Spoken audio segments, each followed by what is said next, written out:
तो हम लोग पिछला क्लास में क्या देखे थे? बाबर के बारे में। किसके बारे में?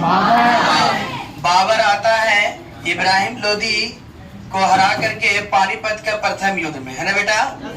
पिछले वीडियो में हम लोग पिछले क्लास में देखे थे कि बाबर किस प्रकार से आया, किस प्रकार से उसको न्योता दिया गया और 1526 ईस्वी में आकर के, है ना, दिल्ली सल्तनत का अंतिम शासक यानी इब्राहिम लोदी, है ना, जो लोदी वंश का अंतिम शासक था, है ना, उसी को पराजित करके, और पराजित किसके सहारे किया? क्योंकि इंडिया में पहली बार बाबर जब आया था तो वो तोप का सहारा लिया। यदि वो तोप का सहारा नहीं लेता बेटा तो यकीन मानिए वह युद्ध में इब्राहिम लोदी को पराजित नहीं कर पाता, है ना। इसीलिए वह पानीपत के प्रथम युद्ध में इब्राहिम लोदी को पराजित कर दिया। उसके बाद आपको पता होना चाहिए, अब जब इसने क्या किया, इब्राहिम लोदी को पराजित किया, तो उसके बाद अन्य क्षेत्र वाले चाहते थे कि हम कोई विदेशी, है ना, राजा के नीचे शासक ना करें, इसलिए एक पर एक बाबर पर क्या किया, आक्रमण करना शुरू कर दिए, है ना। तो अपने जीवन में इसने क्या किया, 4 युद्ध और लड़ा और चारों में किसकी विजय हुई थी बेटा? बाबर की। किसकी विजय हुई? बाबर की। आपको पता होना चाहिए बाबर अपने जीवन में कभी टेंशन नहीं लेता था। बाबर कभी अपने जीवन में टेंशन लेता नहीं था। वो अपने आप को मस्त कलंदर, है, अपने आप को कलंदर कहता था। क्या कहता था? हाँ, होता है ना गाना, मस्त कलंदर, है, एकदम ऐशो आराम के जीवन से और बिना टेंशन के वह क्या करता था, युद्ध लड़ता था और युद्ध को जीतता था। समझ गए बात को? लेकिन एक खास बात आपको पता होना चाहिए, दिल्ली सल्तनत में बेटा जितने भी शासक आए थे अपने आप को सुल्तान घोषित करते थे। क्या घोषित करते थे? सुल्तान घोषित करते थे। जबकि आपको पता होना चाहिए ये बाबर पहली बार दिल्ली पर अपने आप को क्या घोषित किया? बादशाह। क्या घोषित किया बेटा? बादशाह घोषित किया। क्लियर है?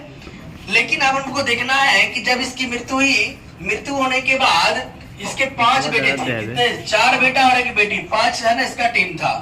बड़ा बेटा का नाम हुमायूं, उसके बाद कमरान, उसके बाद तस्करी, उसके बाद हिंदाल, उसके बाद बेटी थी एक जिसका नाम था गुलबदन। क्या नाम था? गुलबदन। जब इसका मृत्यु हुआ तो मृत्यु होने के बाद आपको पता हो राजा तो बड़ा बेटा ही बनेगा, है ना। तो राजगद्दी पर कौन बैठा? हुमायूं। कौन बैठा बेटा? हुमायूं। अब आपको पता होना चाहिए कि शासक में पहली बार दिल्ली पर ऐसा हुआ कि हुमायूं अपने भाइयों से बहुत प्रेम करता था। हुमायूं अपने भाइयों से बहुत, है ना, बहुत प्रेम करता था। इसलिए पहली बार ऐसा देखा गया राज व्यवस्था में कि हुमायूं ने अपने पिता के द्वारा जीते गए क्षेत्र को अपने भाइयों में बंटवारा कर लिया। क्या कर लिया बेटा? बंटवारा कर लिया। समझ गए बात को? तो दिल्ली वाला क्षेत्र और इब्राहिम लोदी से जो कोहिनूर जो हीरा लिया था, है ना, बाबर, वो सारे किसके शासन में आया? हुमायूं के शासन में। किसके शासन में आया? हाँ। उसके बाद ये तीनों भाइयों को और हिस्से दिए गए, यानी मुख्य शासक कौन रखा? हुमायूं। लेकिन पहली बार हुमायूं ने क्या किया? अपने भाइयों के साथ बंटवारा किया। क्या किया बेटा? बंटवारा किया। अब भाई गुलबदन किसके साथ रहेगी? तो गुलबदन देखिए कमरान से चलेगा नहीं, तस्करी से चलेगा नहीं, हिंदाल से चलेगा नहीं। मेरा बड़ा भाई बोस है, भाई बड़ा भाई बोस होता है, बोला मैं तो हुमायूं के साथ रहूंगी, है। तो गुलबदन किसके साथ रही? हुमायूं के साथ। किसके साथ बेटा? आपको पता होना चाहिए गुलबदन, है ना, हमेशा हुमायूं के साथ रहती थी।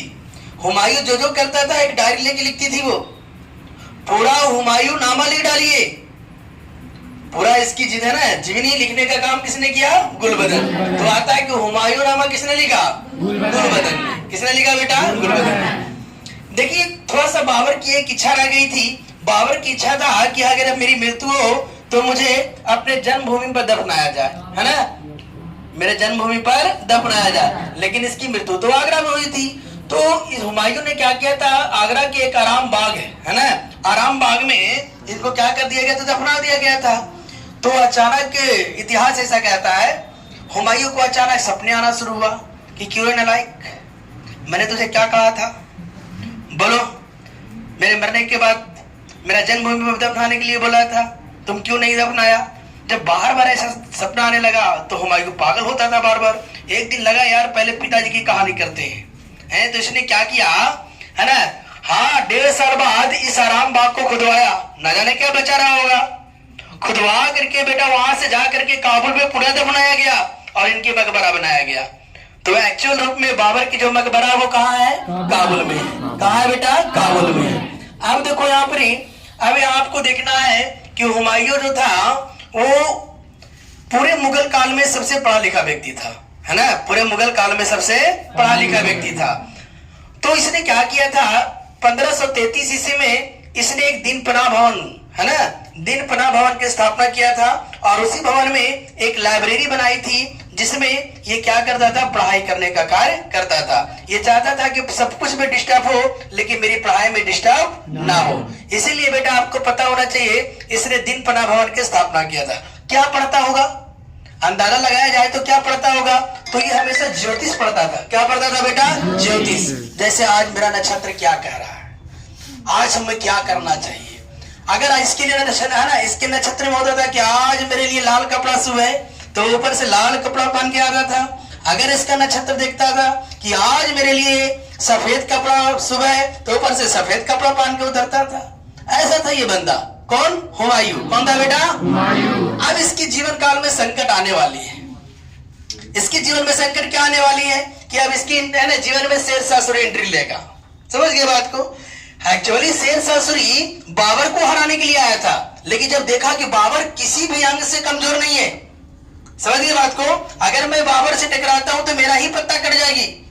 इसलिए इंतजार कर रहा था सैनिक पद पर कि कब बाबर मरे और इसका बेटा आए तब जाकर मैं हराऊंगा। समझ गए? तो इसने आपको पता होना चाहिए एक सैनिक को टुकड़ी एक बड़ा स्थापित करने के लिए इसने कहा बिहार आया था। इसका जन्म ही शेरशाह सूरी का जन्म 1472 ईस्वी में बिहार के होशियारपुर में हुआ था। कहाँ हुआ था बेटा? हाँ, समझ गए? हाँ, होशियारपुर। कहाँ हुआ था? होशियारपुर। लिख लीजिएगा, होशियारपुर। इसका बचपन का नाम फरीद था। इसका बचपन का नाम क्या था? फरीद। क्लियर है बेटा? उसके बाद आपको पता होना चाहिए बिहार के एक सूबेदार था उस समय बहार खां लोहानी। कौन था बेटा? बहार खां लोहानी। इसी के पास ही क्या करता था? अंगरक्षक के रूप में काम कर रहा था। एक दिन की बात थी कि बहार खां लोहानी जो था वो शिकार पर गया हुआ था। समझ गए? और अचानक आ गई शेर। अब शेर आ गई तो बहार खां लोहानी तो लगा कि आज तो मैं गए हूं। लेकिन बेटा आपको पता होना चाहिए फरीद इसे बचा लिया। शेर से लड़ गया, शेर से। हाँ, शेर से लड़ गया, शेर को मार डाला। तब जाकर के बहार खां लोहानी ने कहा कि अरे तू फरीद नहीं है, तू तो शेर खां है। समझ रहे हो? शेर खां की उपाधि बहार खां लोहानी ने दिया इसको। जब घर आया तो बहार खां लोहानी के पत्नी का नाम था दद्दू बेगम। क्या नाम था? दद्दू बेगम। दद्दू बेगम से कहा कि देखो आज तुम्हारे मांग में जो सिंदूर है वो इसका कारण है, आज तुम्हारे कलाई में जो चूड़ियां हैं वो इसका कारण है, आज तुम जो सुहागन बनी हुए हो वो इसका कारण है, क्योंकि इसी ने मुझे क्या किया? शेर से बचाया। दद्दू बेगम बहुत खुश हुई, बोला शाबाश बेटे। देखो यही बेटा आगे पति बनेगा। कैसे? रुके सर। है ना, ये पति बनेगा कैसे? देखो आगे चल के क्या हुआ कि बहार खां लोहानी का मृत्यु हो गया। मृत्यु होने के बाद ये चक्कर अपनाया कौन? शेरशाह सूरी। इसको लगा यार कि हुमायूं से मुझे लड़ना है, उसके लिए सैनिक की आवश्यकता होगी, तो मुझे बहार खां लोहानी का पूरा पद चाहिए हमें। इसलिए क्या किया कि उसी समय ये दद्दू बेगम से क्या कर लिया? विवाह कर लिया। कौन कर लिया? शेरशाह सूरी। ये बेटा पति बन गया है। अब क्या हुआ? जो दद्दू बेगम का वो शेरशाह सूरी का। अब यहाँ से बेटा इसके पास सेना का एक बड़ी टुकड़ी हो गई। समझ रहे बात को? अब यह क्या किया? अब लड़ने के लिए एकदम बेफिक्र तैयार था और इसको पता चला कि बाबर की मृत्यु हो गई है। अब मैं चलता हूँ और हुमायूं को क्या करता हूँ? मारकर भगाता हूँ। तो वही 1539 ईस्वी में यही यमुना नदी के किनारे एक चौसा का युद्ध होगा। कौन सा युद्ध होगा? चौसा का युद्ध होगा। इसी युद्ध के बाद इसको मार करके स्वयं है ना यहाँ से मुगल काल का सत्ता समाप्त हो जाएगी। तो चौसा युद्ध की जानकारी है ना, चौसा युद्ध की क्लास कल चलेगी और कल का क्लास हम लोग इंतजार करेंगे, है ना, हुमायूं का second part. Okay, that's all.